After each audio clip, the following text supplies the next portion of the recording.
রং তুলির টানে বদলে যাচ্ছে কোচবিহারের এই সরকারি স্কুল।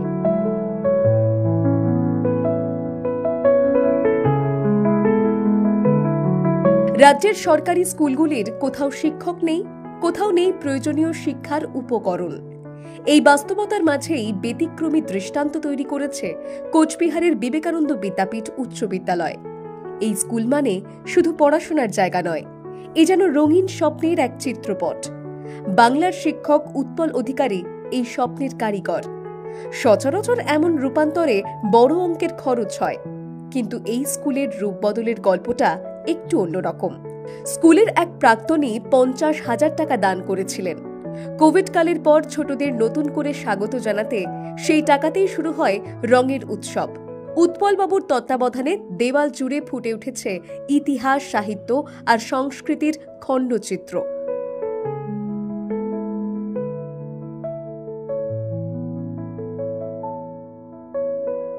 এই কাজটা শুরু হয়েছে মোটামুটিভাবে যখন কোভিড সিচুয়েশনটা আমরা ফেস করছি।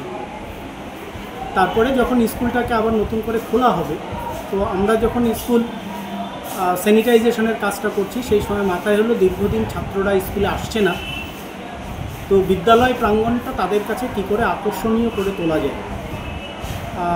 এবং সেই সময় মোটামুটিভাবে আমার বন্ধু বিদ্যালয়ের বর্তমান প্রধান শিক্ষক সৌমেন সাহা মহাশয় এসেছেন স্কুলে।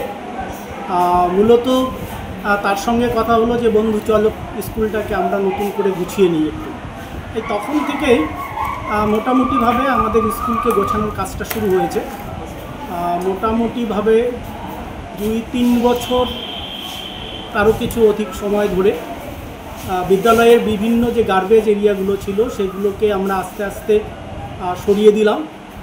এবং প্রথমে আমরা একদম স্কুলে ঢোকার পাশে আমাদের যে বাবলা গাছের তলা, সেটাকে বিবেক উদ্যান করলাম, কিছু গাছ ঠাছ লাগালাম, ফুল গাছ।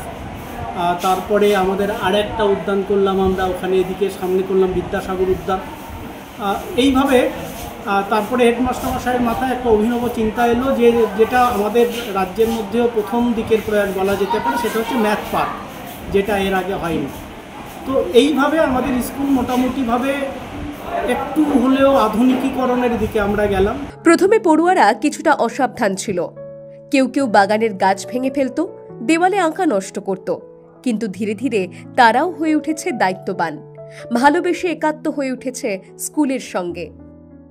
ছাত্রদের মধ্যে প্রথম দিকে যে খানিকটা নেতিবাচক মানসিকতা ছিল, এই কয়েক বছরের মধ্যে তাদের মধ্যে কিন্তু একটু সদর্থক মানসিকতা আমি লক্ষ্য করছি। প্রথম দিকে ওরা অনেক সময় ছবি নষ্ট করত, সেইটা ছিল, ছবির মধ্যে দাগ দেওয়া ছিল, গাছপালাগুলো অনেকে হয়তো একটু উপরে তুলে দিল, এখন কিন্তু সেইটা আর হচ্ছে না। আমাদের স্কুলটা আগে খুব সাদামাটা ছিল, তারপর উৎপল স্যার আমাদের এই যত ছবি আপনারা দেখতে পাচ্ছেন এখানে সবগুলো এসেছে। এখন স্কুলে একটা আলাদাই জাঁকজমক এসেছে স্যারের জন্য। আমাদের স্কুলে ঢুকেও খুব ভালো লাগে এবং বাইরে থেকে যারা আসে তারাও খুবই প্রশংসা করে স্যারের নামে এবং এই ছবিগুলোর নামে। দুপুরে স্কুল, কিন্তু সকাল হতেই চলে আসেন উৎপল বাবু। ছুটির পরেও অনেকটা সময় কাটে তার স্কুলে। আমি প্রতিদিন স্কুল আসার আগে একবার আসি আর কি। মোটামুটিভাবে 7টার দিকে স্কুলে আসি, 8:30-9টা পর্যন্ত স্কুলে থাকি আমি, নানা রকমের কাজ থাকে স্কুলে।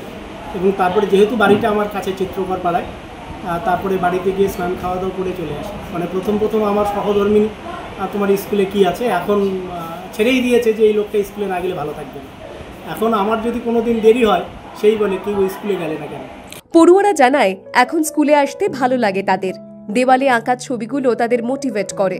এমন একজন শিক্ষককে পেয়ে খুশি স্কুল কর্তৃপক্ষ। কোচবিহার থেকে রিয়া দাসের রিপোর্ট, দ্য ওয়ার্ল্ড নিউজ।